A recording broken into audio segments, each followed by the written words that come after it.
Estamos de volta aqui mais uma vez no canal da Cronologia Bíblica no YouTube. Estamos de volta com mais um estudo sobre a cronologia dos últimos dias. Cronologia é o estudo, do tempo. E a Bíblia começa justamente com o tempo. No princípio, criou Deus os céus e a terra. O princípio é o tempo. Deus é o originador do tempo. E o tempo só pode ser medido em números. Se usa o tempo, as horas, que são os números, para entender o tempo. Então, no princípio, expressa tempo. Criou Deus os céus, algumas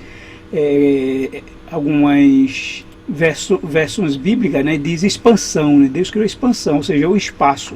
E o espaço também precisa ser medido em números. A física estuda o espaço e existem muitas fórmulas da física para entender o espaço, como medir o espaço.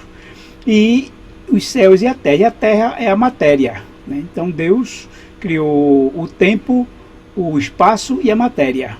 E a matéria é formada de átomos, e para entender os átomos usamos os números. E a química está aí, onde existem muitos cálculos e fórmulas químicas para entender o comportamento dos átomos e como eles funcionam e as suas ligações, e o que ele pode formar, os elementos. Tudo precisa aí do uso dos números, ou seja, da matemática.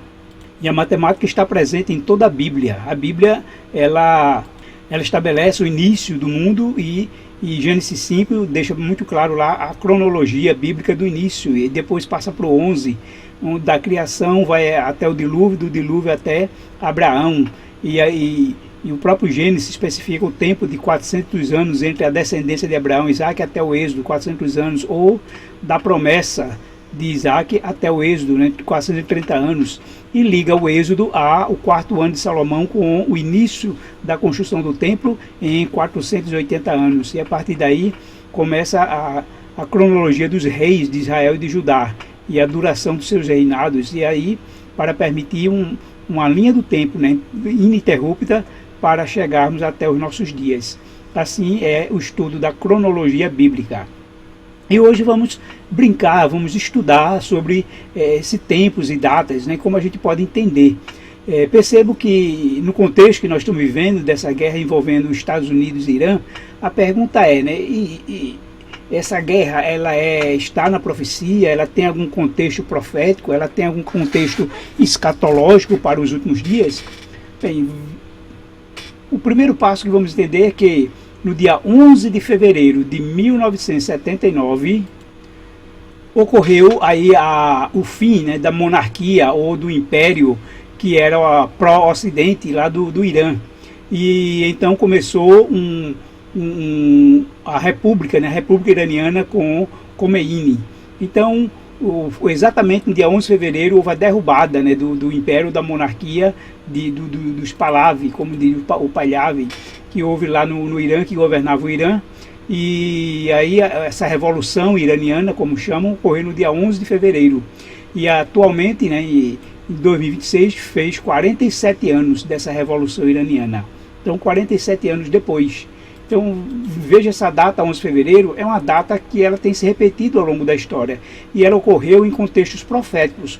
Como, por exemplo, no dia 11 de fevereiro, os soldados de Napoleão, eles entram em Roma para justamente dar ultimato ao Papa, e como ele recusou esse ultimato, ele foi preso e exilado na ilha de Santa Helena. Então, no dia em que os soldados entraram em Roma, foi no dia 11 de fevereiro de 1798. E aí é quando, veja que essa data ela está no contexto profético da ferida mortal da besta. Quando, depois de 1260 anos, desde do ano 1538, houve esse imperialismo papal durante essa longa Idade Média. E no dia 11 de fevereiro foi o início, então, da ferida mortal da besta. Podemos ver também que no dia 11 de fevereiro de 1929, foi assinado o Tratado de Latrão, aonde foi restituído, a igreja foi indenizada pelas terras pontificiais que passaram para a Itália, que a Itália já tinha tomado posse, e aí reservou o Estado do Vaticano para ser a Santa Sé. E então aí começa, alguns entendem como o início da restauração da ferida mortal, que houve em 11 de fevereiro de 1798. Então, em 11 de fevereiro de 1929, houve a assinatura aí do Tratado de Latão com Benito Mussolini. E o que ocorre também, né? Então veja que isso está dentro do contexto profético da cura da ferida da besta. Então, quando chega dia 11 de fevereiro de 2013, o Papa Bento XVI, ele anuncia, né, ou avisa que ele vai renunciar, pois não iria continuar como Papa devido a problemas de saúde. E exatamente esse anúncio dele ocorreu no dia 11 de fevereiro.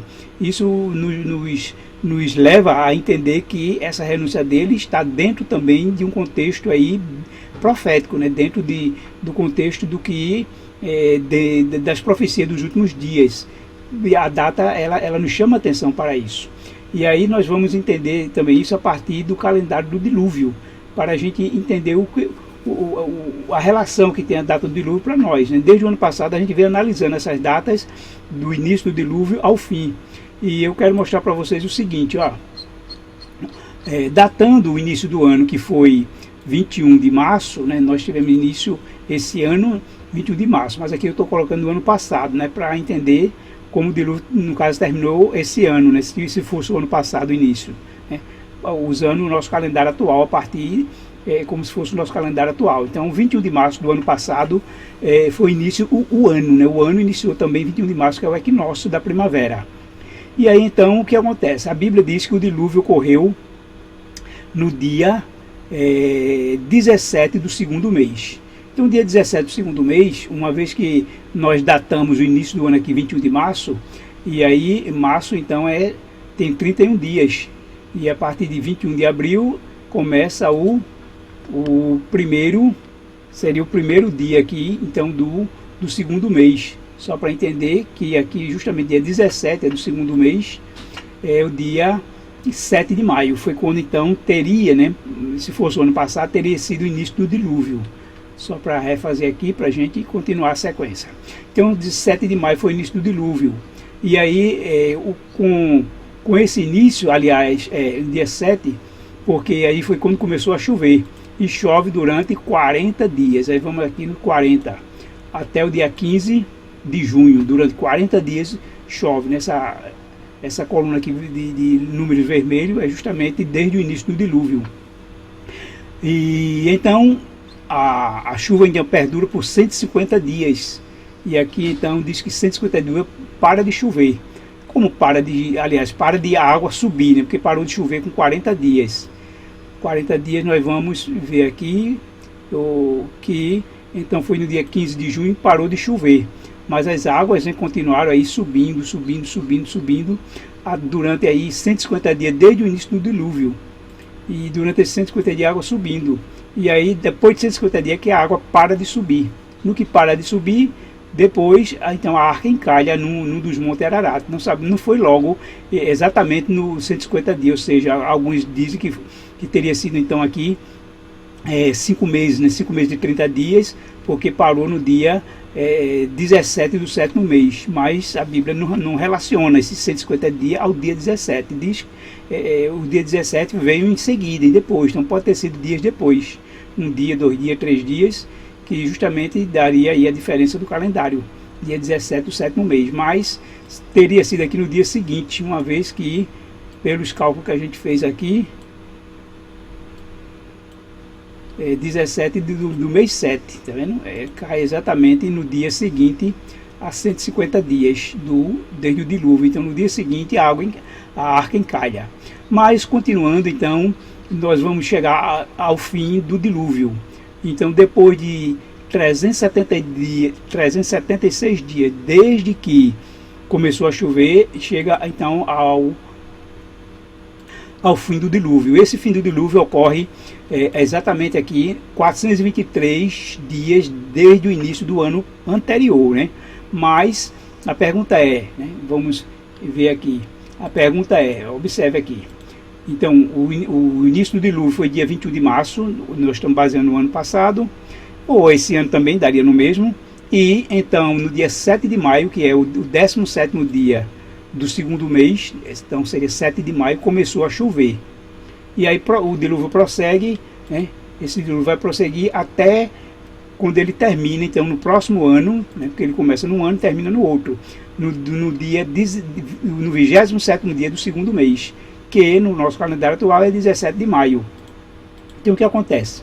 423 dias depois do início do ano anterior, né, ao dilúvio, que quando teve início o dilúvio, e aí então, desde que começou a chover, quando teve início realmente a chuva do dilúvio, foram durante 376 dias que então Noé ficou dentro da arca, né, 376 dias.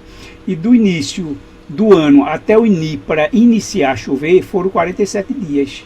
E a gente vai ver isso exatamente como está aqui quando também começou a chover, né? Como o ano começou dia 21 de março, mas só começa a chover no dia 7 de maio, dá exatamente 47 dias. Essa mesma diferença que está no início a gente vai ver no fim. E aí, porque aí estamos baseando no início do ano anterior, 423 dias depois, quando entra já no próximo ano, mais o tempo que desde que começou a chover até o fim, até Noé sair da arca, são 47 dias. Então essa é a pergunta, né? Quanto tempo Noé ficou na arca com sua família? Ora, desde que começou a chover foram 376 dias, mas lembre-se que Noé entrou 7 dias antes de chover, né? Durante 7 dias eles estavam dentro da arca sem começar a chover. Se acrescentar aqui mais 7, vai dar 383 dias. Mas desde o início da chuva são 376 dias, o que faz com que haja aí uma diferença de 47 dias entre o início do dilúvio e quando começa a chover, ou o tempo total, desde o ano anterior até o tempo total que eles ficaram dentro da arca, né? Ou seja, desde o início do dilúvio. Então, o que a gente quer relacionar essas datas, né, com o nosso tempo atual, para ver se tem alguma relação e a gente entender esses acontecimentos. Então, lembre-se que dia 16 de maio agora, né, o Trump decretou um dia nacional, né, para celebrar o Shabbat, em homenagem aos judeus que fizeram parte da história dos Estados Unidos, desde a sua fundação.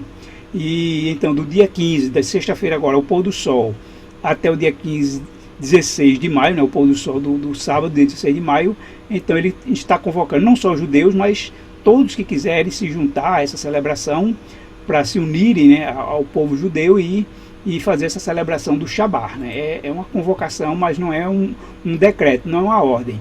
E em seguida, no dia seguinte, vai ter uma outra convocação, que é uma nação sob Deus, né? É o dia da rededicação da nação americana a Deus, ou seja, uma nação sob Deus, aonde Trump convoca todos, né, toda a nação para juntos eles celebrarem essa entrega, essa dedicação, essa celebração, relembrando as raízes americanas de que foi estabelecida como uma nação cristã sob os auspícios de Deus, né, sob a direção de Deus. E eles querem voltar a estar sob a direção de Deus. Mas o que a gente pode entender dessa convocação do Shabbat, assim como também desse dia de uma rededicação americana a Deus? E em relação ao Shabbat, observe que com essa guerra, né, de Israel contra os palestinos, tem aumentado o antissemitismo, né? Ou seja, mesmo as pessoas que eram simpáticas a Israel estavam sendo contra, né? Estão vendo Israel não mais como amigo, como inimigo, rejeitando Israel. E isso pode ser que esse dia nacional, essa celebração,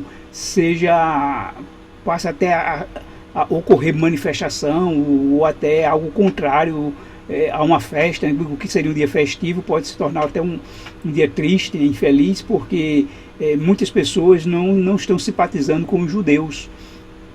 E esse antissemitismo, né, expressa essa aversão aos judeus. E o que isso pode trazer para nós? Pode trazer exatamente foi o que ocorreu também na celebração da Páscoa cristã. A Igreja Católica ela não quis celebrar a Páscoa na mesma data dos judeus e procurou ser diferente para não judaizar. Criaram até um termo, né, judaizar. Então eles não queriam que os cristãos praticassem o judaísmo, né, celebrando a Páscoa na mesma data dos judeus, então estariam judaizando, assim como se guardasse o sábado, estaria judaizando. Então, para se afastar dos judeus, ele mudou do sábado para o domingo, celebrar o dia do Senhor como domingo, para não ficar igual aos judeus, e também a Páscoa cristã passou a celebrar numa data diferente, né, com os cálculos lá da tabela pascual, para que também não coincidisse com a Páscoa dos judeus. Tudo isso para se afastar dos judeus, e até hoje existe essa pecha, né, dos guardadores do sábado serem pechados de judeus. Tu és judeu? Né, e, tipo, justamente criou esse antagonismo. Então, essa convocação do Shabá nacional pode ocorrer isso, né, uma aversão, aumentar essa aversão aos judeus, e saber que os judeus guardam o sábado, vai haver essa repercussão mundial, né? Isso pode justamente haver uma maior inclinação do povo para também voltar ao domingo, assim como a igreja fez isso, né? Para afastar dos judeus, para diante desse antissemitismo. Isso deixa a nação, né, e o mundo mais propenso para o domingo em relação a essa questão. Então, quando também existe essa convocação para rededicar a nação a Deus, aí nós estamos vendo através de um decreto político, né, de uma ordem de um político, fazer com que as pessoas se voltem para Deus. E então estamos vendo aí a história se repetindo como igual no passado, né? Os governantes, os reis, os imperadores estabelecendo ordem para adoração, criando decretos para se adorar, para se prostrar, seja o próprio imperador, seja a sua estátua, seja como ele quiser que isso fosse. Então, eu diria assim, voluntariamente o povo não está adorando a Deus, mas diante de um decreto, de uma ordem, de um governante, eles passariam então a ir para a igreja, a prestar culto, né, conforme o decreto. E aí a gente vê também a união, né, da igreja com o Estado. É um Estado que era para ser laico, como eles pregam, né, desde a Revolução Francesa, mas agora estamos vendo exatamente como a Bíblia está descrevendo em Apocalipse 13, né, a união ou a fusão, ou o modelo da união da igreja com o Estado, voltando, aonde os dois unidos, então um procura impor ao outro, né? O poder religioso não tem poder para impor uma adoração, mas usando o poder do Estado, aí, através da força do Estado, do poder de polícia, e seu poder, né, de controlar as pessoas através da política, do capitalismo, do sistema financeiro, então impor aí ordens para essa obediência. E aí estamos diante desse cumprimento. Então isso, não podemos ficar indiferente a esses eventos, a esses acontecimentos, né?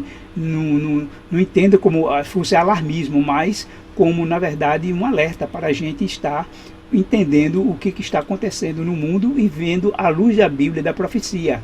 Então essa convocação, ela tem esse contexto aí de fusão entre a igreja e o Estado, a união da igreja, né, do poder religioso com o poder político.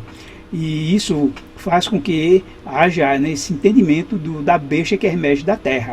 Claro que a besta não é o governante em si, não é a pessoa de Donald Trump. A besta são os Estados Unidos da América. Ou seja, hoje pode ser Donald Trump que está cumprindo parte dessa profecia. Amanhã pode não ser ele, quem sabe pode ser o vice dele, né? Ou se ele não, digamos assim, não completar o mandato até 2028, então o vice assume. E assumindo, ele vai poder ter uma eleição para continuar a partir de 2028. Ou o próprio Trump, né, apesar de ser idoso, não sei a idade, a saúde permitir, ele pode tentar uma reeleição e ver aí como se consegue através dos tribunais ou de modificação da emenda, né, de alguma emenda dos Estados Unidos. Mas seja Trump ou seja Vance, né, JD Vance, continua a besta sendo os Estados Unidos da América. E a gente vê que JD Vance é um católico devoto, é muito mais alinhado ao Papa, né, porque a gente vê que houve alguns entreveros aí entre Trump e o papado, mas isso aí é questão pessoal, diria assim, não não desmerece a profecia de Apocalipse 13. Então a besta, sendo o Vaticano, a Santa Sé, os Estados Unidos, isso abre caminho para o decreto dominical. Isso são os primeiros passos que a gente está vendo, e o cumprimento profético ocorrendo aos nossos dias, em nossos olhos, para a gente então entender que podemos ser a última geração nessa terra, e Deus quer nos usar para terminar a mensagem, pregar a mensagem ao mundo, e assim virá o fim.